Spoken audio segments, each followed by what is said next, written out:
This episode is proudly supported by Pepe Saya Australian Cultured Butter, batch churned from single origin cream. We've got a culturing process, a fermenting process, an aging process. So the butter will taste very different than, I guess, the average supermarket butter. I like to say we make butter makers butter. Like, this is the sort of butter makers would like to eat, simply because of the slow process in which we ferment and age and get the flavour into it. You know, the natural fermentation that gets all the flavours into the cream, and then once you churn it, you end up with this really rich, flavoursome butter that evolves and changes because it's a live culture that's in the butter as well. For more information, go to pepesaya.com.au. When I got the call from the travel agent, and she said, "Oh, you're not going to be able to get back on your flight." And what do you do when you're going to have a nervous breakdown? You turn to jam making. There's no other way. There's no other way out of that. You make jam. You make jam. This is the Deep in the Weeds podcast. I'm Anthony Huckstep. Over the summer, we're going to catch up with previous guests and share yarns from their lives in food. While many of us are dreaming about travelling again, Pierre Issa, aka Pepe Saya, spent 3 months abroad during 2021, and he's got some stories to share. Pepe, how are you? I'm good. Great. You've spent a bit of time overseas, which many of us haven't done for a couple of years. What was it like being abroad? Look, it was very interesting. It was, for example, it was my first time to France and in Paris, where there was no one at the Louvre. So you just walk through the Louvre and no one's there. It was very weird traveling the last 4 months in Europe. It was actually quite strange. You know, in some of the capital cities I was in, it was just empty. It was only locals. So I guess it's a bit like when you go down to the Opera House and you walk down there and there's just, oh my God, there's no one here. You know, so it was a bit like that. You rock up to the Tour Evil and there's no one there. It's just a ghost town. It's quite amazing. What was the experience like for you? How did you feel, given that you had the experience in Australia and you've arrived back since? Does it feel different with the citizens there to Australia? Definitely. I think it's true to say that we definitely are a few months, if not more, behind Europe or the parts of the world that I travelled, which was Europe, Middle East, parts of Asia, in comparison to what's happening there and where they're up to with the COVID versus where we're up to with the COVID. But I feel now we're sort of joining, like we're almost ahead of a lot of the places that I was in because of our vaccination rates. So when I first got back, as we're opening up, as we're discovering life with COVID, they'd already experienced all that. Like when you take into account England or when I went to London and Suffolk, they'd already, they were already past that. They weren't wearing masks anymore. There was no more check-in into venues or where you went out. You didn't have to show a vaccination to get into a restaurant. Like they were already past that. Where it's a good guide. Like we're sitting here now going, oh, what do you mean no mask and no this and no that? Yeah, I mean, they've already, so you could say we're watching what's happening and our governments are putting into play what they're seeing overseas or what their counterparts over there are doing. So it's quite interesting. But you sort of don't understand that unless you were there watching it unfold, and then you come back here and you're going, okay, well, we're about 3 weeks from them doing that, for example, them changing what they're going to do with their strategies and all that. I understand you went on a food production sort of self-education program while you were away. What did you learn? Oh my God, where do I start? I must admit, I've only been back, say, 3 weeks. I haven't really downloaded everything that I experienced when I was over there. I mean, I spent a lot of time, so it's important to say where I was. I spent a lot of time in Lebanon, and I was there during the olive harvest season. And then, I was there from early July. So there was the whole summer fruits and then the olive harvest at the end of the year in October, which was fascinating.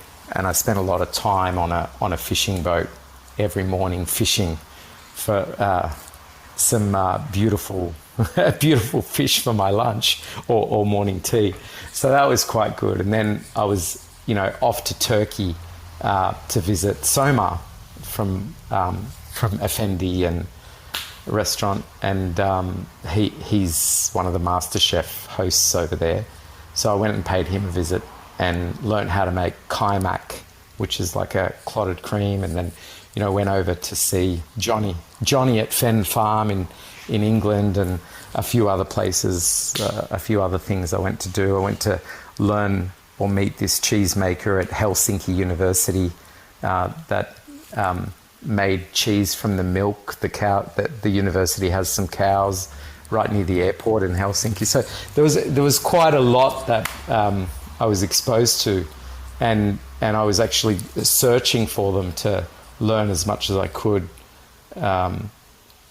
about food and different food movements, and also I was lucky enough to go to a few expos in Istanbul about food and how we're losing certain species because of climate change and because of mass fishing and food production. So it was really, really eye-opening for what I do, I guess, for a living, and what I believe in, and how I see the food movement, and what does sustainability mean in food. But also, you have to also think about that when you have a city of, if you're living, say, in Sydney and you've got a city of 5 million people, it's very hard to go, okay, well, everyone should have an olive tree in their backyard, and then they should harvest that once a year and then go and press their own olives to have their olive oil. So there's also, when you're in a village and everyone's harvesting their own trees and taking them to the press, and there's a stone press, and they're waiting for their olives to be pressed, and then they fill up their tanks and take them home, and that's their olive oil for the year. I mean, it's very different than, say, when you talk about a city of 5 million or 10 million or 20 million, right? So it's like we'd like to think that everyone in France makes their own cheese, or everyone in Italy or Spain, makes their own olive oil, but they don't. A majority of people, 99.999% of people buy it in, right? So there's that as well to consider.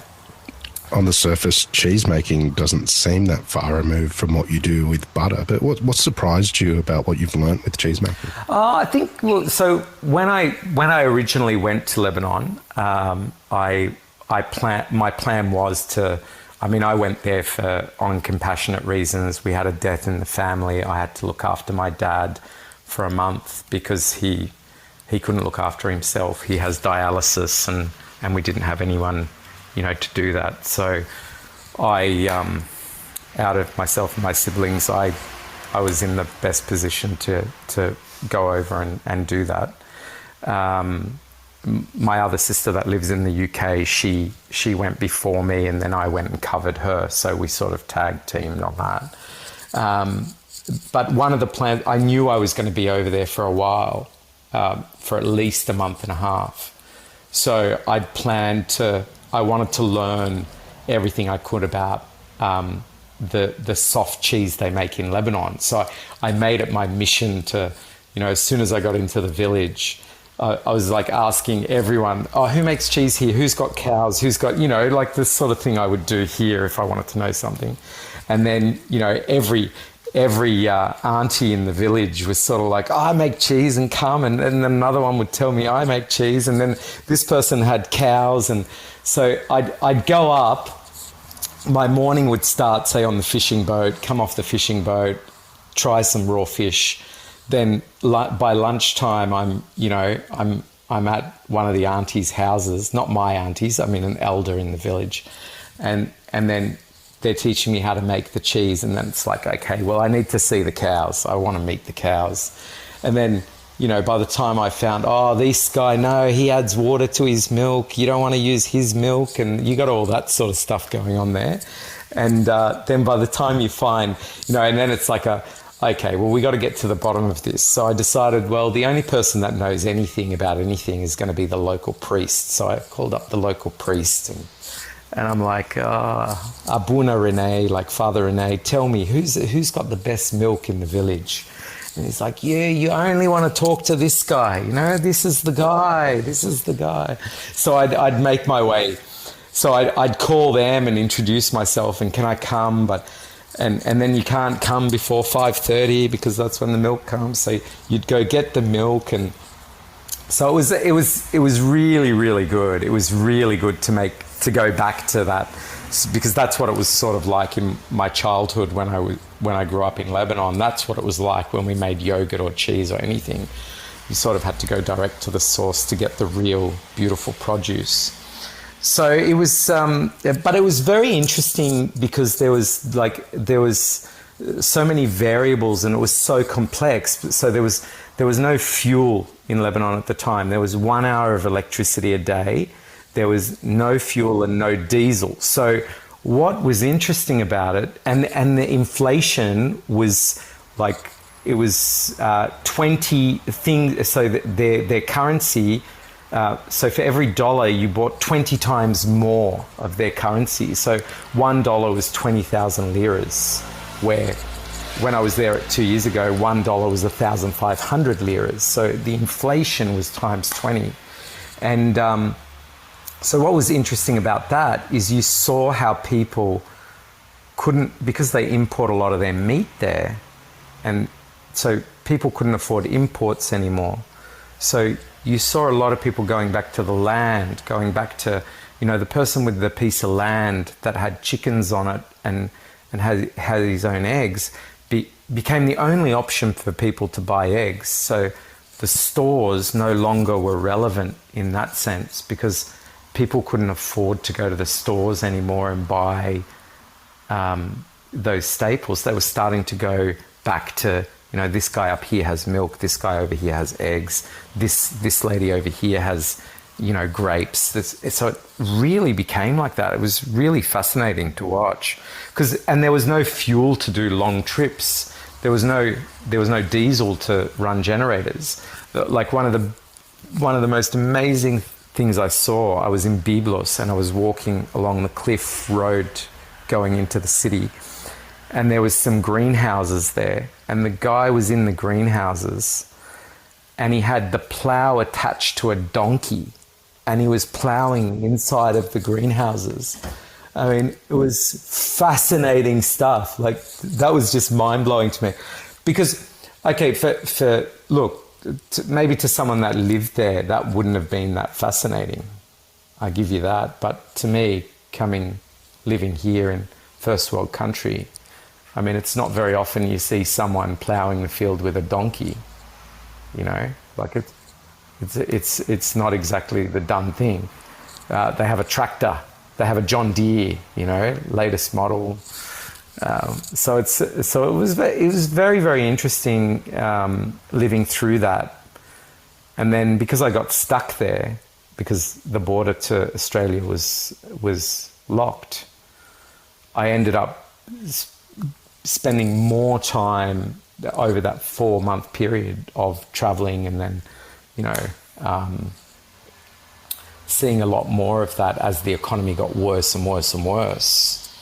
You sort of went, wow, okay, this is very interesting, very enlightening. It definitely makes you think, from my point of view, it's sort of like, back in Australia, if the economy did go bad, touch wood, or something did happen, this is you're learning. I'm learning now what to do. This is a lesson in economics and business management that I went through.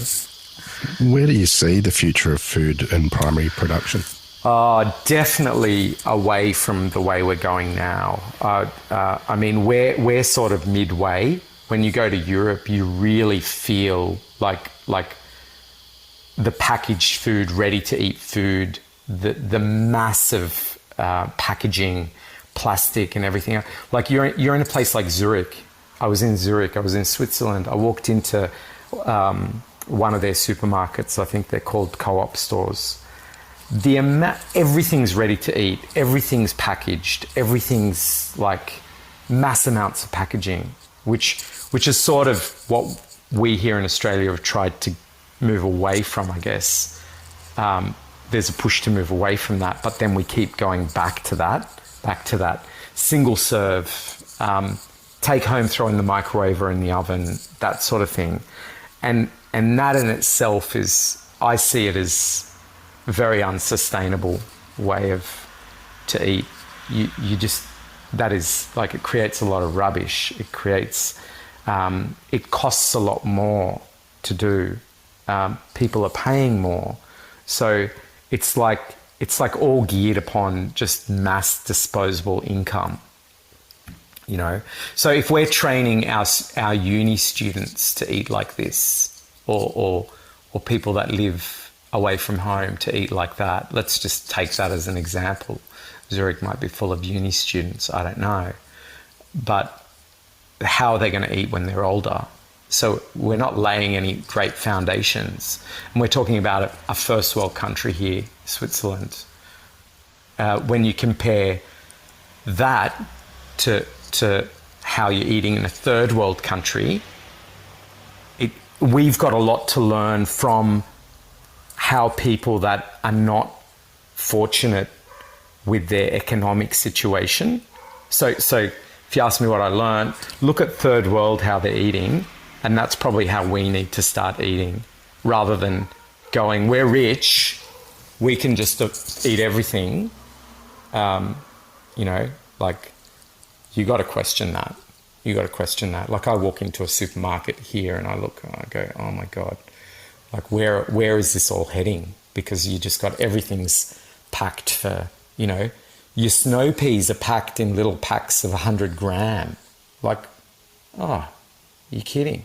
Like, look at all this packaging, you know, where Uber Eats, let's go, you know, everyone's got bags and bags and bags. I mean, if you order from anywhere, you got 3 bags. Like, there's a lot of rubbish, you know, there's a lot of rubbish generated here. That's a lot of energy that it took to make all this. So I don't want to sound like I've lost the plot, but when it comes to sustainability, but wow, it's something I really noticed as soon as I left there. Say I left Lebanon and I went to Europe, I really noticed that. And then when I came back to Australia, I really noticed how much rubbish we generate for nothing. Like, it's not keeping the product fresher or better. It's just consumerism gone just for no reason, just to make people buy more or up the spend on one unit. Like, oh, your meal tonight costs you $9.95, but you know that rubbish that it generated. My God, what are you going to do with all that? During this period of time, you became quite adept at jam making. How did that come about? When I got stuck in when I got the news, when I got the call from the travel agent, and she said to me, it was in sort of the middle of to the last week of August. I got the call. It was a horrible call, and she said, "Oh, you're not going to be able to get back on your flight to go back to Sydney."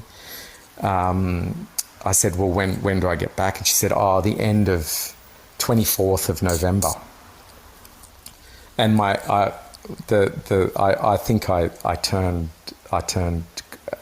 blue. I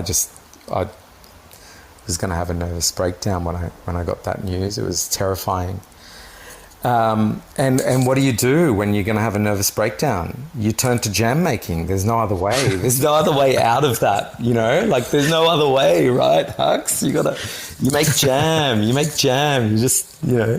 So it was really interesting because I met, there's some family members that I met up with, and I was talking to about, you know, I'm stuck here and this and that. And when I was telling them that, I was at their house and they were making jam. So I could smell the jam and I go, what are you doing here? And she goes, oh, I make jam. And I go, that's not much jam you're making. It's like tiny. It's like, how many jars will that make? And she said, oh, 3. And I go, okay, interesting. I thought, you know, you'd make in the season, say, of strawberries or prunes or whatever it is, you'd make quite a lot and save it for the winter. I thought that was the concept of jam making. And she goes, no, that's rubbish. She goes, I make seasonal and I make it weekly or bi-weekly. And she goes, and then I put as much sugar as I want. So if I'm eating my jam regularly, I don't need a lot of sugar in it to keep it from going off for 6 months or a year. So I reduce the sugar and I only eat what's in season because there's an abundance, obviously, of fruit. Like take Australia. How much fruit goes to waste? It's incredible if you saw the numbers. And you could make seasonal and eat seasonally and make seasonal jams. And instead of having 50% or 30% or 100% sugar, you just reduce the sugar right down, and then you're not worried about it keeping, but you make it as if you're making a jam, but you make less. So I started learning about, well, every fruit's different. Like when we were making the quince, it was, you know, you do need a lot of sugar, unfortunately, for quince.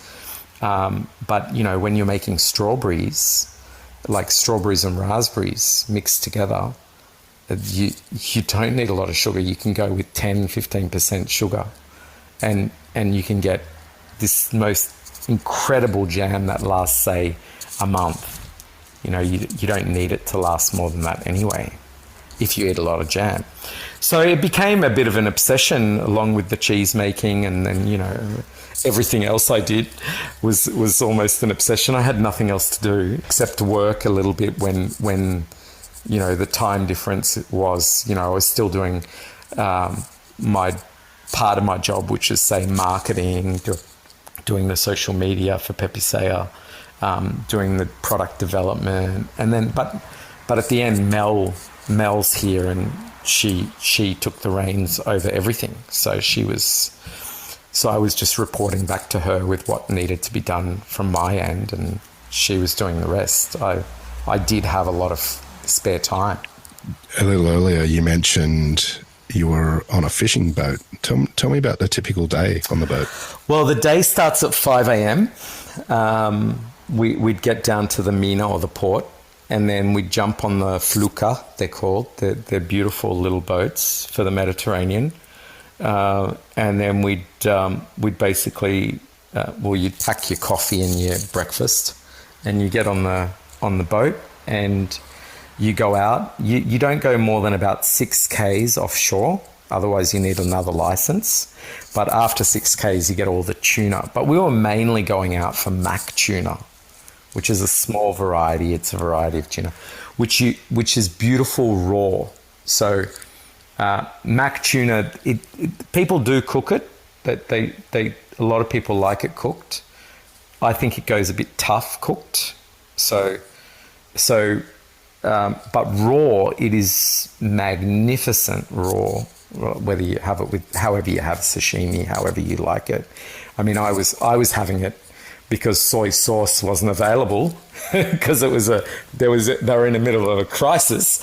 You know, virgin olive oil, salt, pepper, and lemons, you know, and that was just mind blowing. So we'd get off the boat. We'd go out for about till 8:30.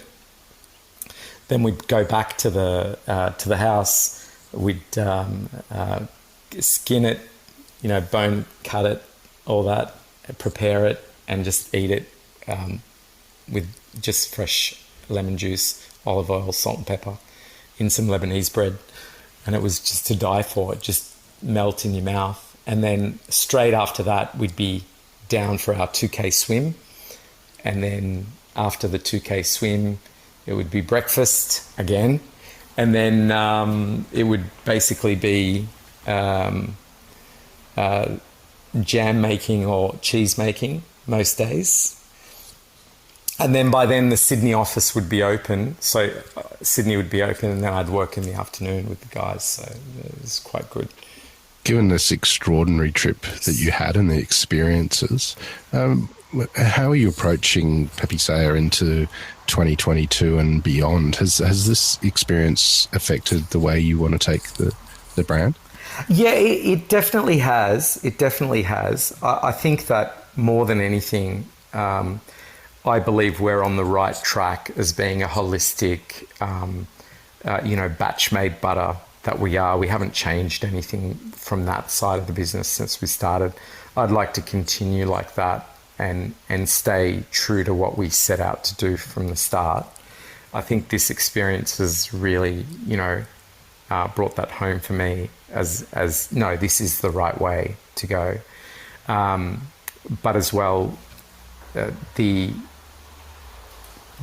fact is that from traveling so much while I was there, as I went out to Europe and I spent, a couple of months traveling through Europe, or it was all up, I think it was over 2 months, but it was all up about a month and a half in Europe out of the 4 months.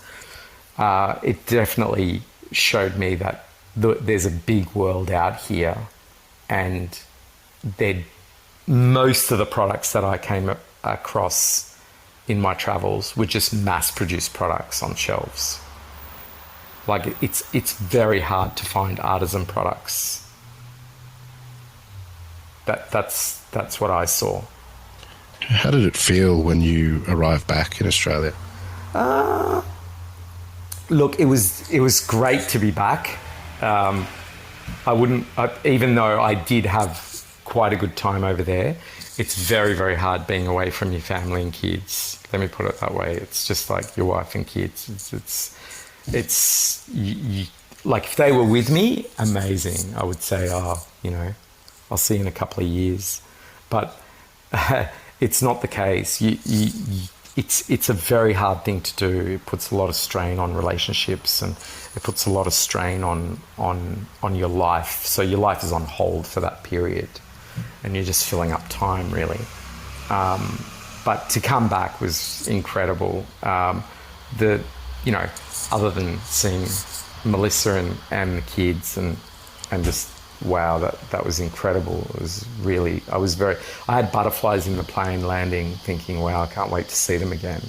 But also for me, when I walked into Pepe Saya and I saw what we were doing after seeing all of that I saw, it was incredible, absolutely incredible what we do at Pepe Saya. I thought, wow, was that a free advert? Or are you going to cut that? You can cut that if you like. No, but it really was. We might leave it in because it's true to the story. No, it really was. It's sort of like one of the best experiences I have, thanks to Soma, was when I went to see the buffalo farm and watch the lady make kaymak, which is like a clotted cream. It was about 2 hours outside of Istanbul.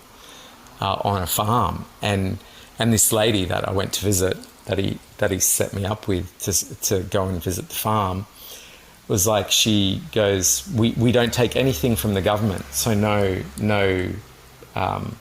electricity, nothing. We're all self-sufficient on the farm, and it was wow. And then they have like 100 and something head of buffalo that have to sort of roam a little bit free through water, all that sort of thing, to get the most out of their milk. And then she makes all these beautiful products out of it, like cheese and butter, and learning how to make that kaymak was just fantastic. Like, that was a real eye-opener that, there's still people out there living and wanting to make products like this, you know.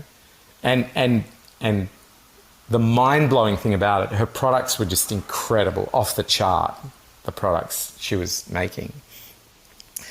And she's 2 hours from Istanbul, which has 22 million people in it, right? And she struggles to sell what she makes.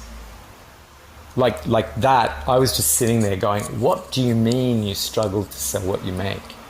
You're making a product like this. And she goes, yeah, but we don't know how to tell people we're here. We don't know, like they struggle on that sense. So, you know, because you can't be jack of all trades. You can't be this marketing, you know, whiz and then go out and try to sell a Kaimak, and it's sort of like, you know, and then you go out there and you're twice the price because it costs you more to produce things, and you know, someone else is coming in from a massive, ginormous factory selling it to you cheap. So they really, you know, so these sort of problems that you're seeing is quite universal, you know, like we have those issues here with people that make amazing stuff out in the bush and they come to the city and they can't sell them or whatever. So it's quite interesting. Or they get eaten alive by their distributor or whatever. So, yeah. You're back in Australia in time for summer. How are you feeling about your summer this year in Sydney? It's let me say this: I'm having a never-ending summer, right? So from July through to October in the northern hemisphere, now southern hemisphere, you know, November, hopefully all the way through. I got asked the other day, "Are you going anywhere for the break?" And I'm saying, no, I don't need a break, and I don't want to go anywhere, you know. The furthest I want to go is like Coogee Beach. That's it. I don't want to go anywhere. It's sort of like I just want to stay put. It's, I couldn't think of anything better to do than just enjoy our city and the beautiful Sydney and Australia at the moment. Well, Pepe, it's always an absolute pleasure to catch up with you. You've always got a story to tell and you're always digging beneath the surface, which is so amazing. Have a great festive season. Please keep in touch and we'll catch up again soon. Thanks so much, Huck. Talk soon. This is the Deep in the Weeds podcast. I'm Anthony Huckstep. Stay tuned as we take a deep dive into the lives of the incredible people who ply their trade in the food and hospitality sector. Special thanks to executive producer Rob Locke for making this all happen. Follow us on Instagram at Deep in the Weeds Podcast or email us at podcast@deepintheweeds.com.au. Stay safe and be well.